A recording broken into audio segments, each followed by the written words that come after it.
अब आपको बताएं, इलेक्शन 8 फरवरी को ही होंगे। इंतजामात मुकम्मल हैं। इलेक्शन कमीशन ने 2 टोक पैगाम जारी कर दिया। चेयरमैन पीटीआई के इंतखाबात मुलतवी कराने के इल्जामात पर रद्द-ए-अमल में तर्जुमान ईसीपी ने कहा कि पीटीआई के इल्जामात अवाम को गुमराह करने की नाकाम कोशिश है। इलेक्शन कमीशन के 8 फरवरी को इलेक्शन कराने के तमाम इंतजामात मुकम्मल हैं। डीआरओज और आरओज का तकर्रुर और ट्रेनिंग भी शुरू कर दी थी।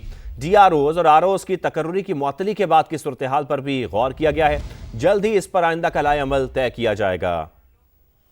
इसी अहम तरीन मामले के ऊपर तफसील जानेंगे, बात करेंगे। उस्मान जावेद हमें ज्वाइन कर रहे हैं। जी उस्मान।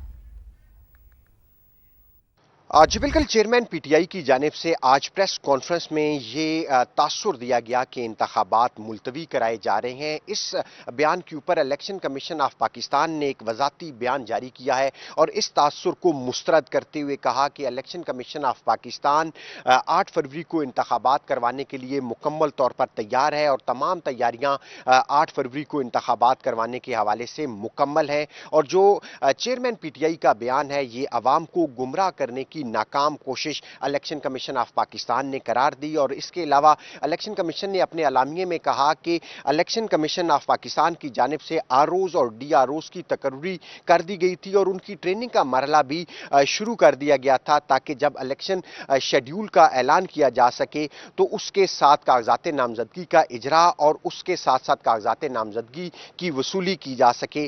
और जो आज की डेवलपमेंट थी और हाई कोर्ट की जानिब से जो आरओज और डीआरओज की तकर्री को मुअत्तल किया गया, इलेक्शन कमीशन ऑफ पाकिस्तान ने अपने अलामिये में कहा कि इस सूरत हाल पर भी बगौर जायजा लिया गया और इलेक्शन कमीशन ऑफ पाकिस्तान इस हवाले से जल्द ही अपना लाहे अमल का ऐलान करेगा और मौजूदा जो सूरत हाल है उसमें इलेक्शन कमीशन ऑफ पाकिस्तान को जिम्मेदार नहीं ठहराया जा सकता। उस्मान जावेद, आपका शुक्रिया। इलेक्शन कमीशन ने लाहौर हाई कोर्ट के फैसले की रोशनी में रिटर्निंग अफसरान और डिस्ट्रिक्ट रिटर्निंग अफसरान की तरबियत रोक दी है।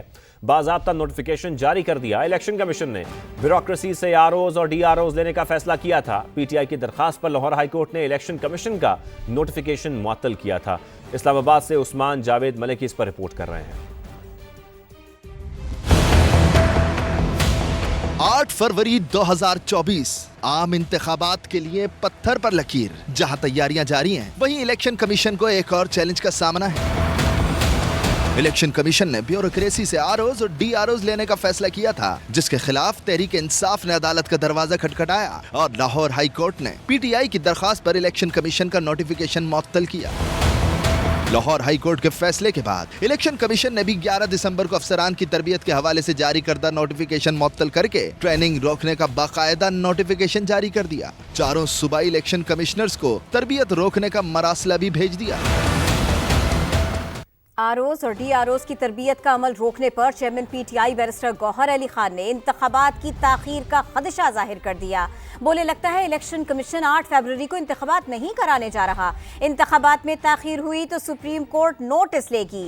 कल तक इलेक्शन शेड्यूल जारी न हुआ तो अदालत जाएंगे, ऐसा ऐलान भी किया।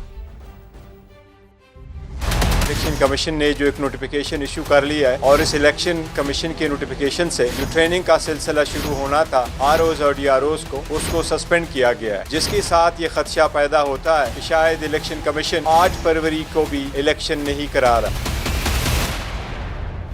इलेक्शन एक्ट के मुताबिक शेड्यूल अगर अनाउंस होना था और अगर उसका बेरे मिनिमम शेड्यूल को भी रखना था टाइम फ्रेम, तो आज शेड्यूल आना चाहिए था।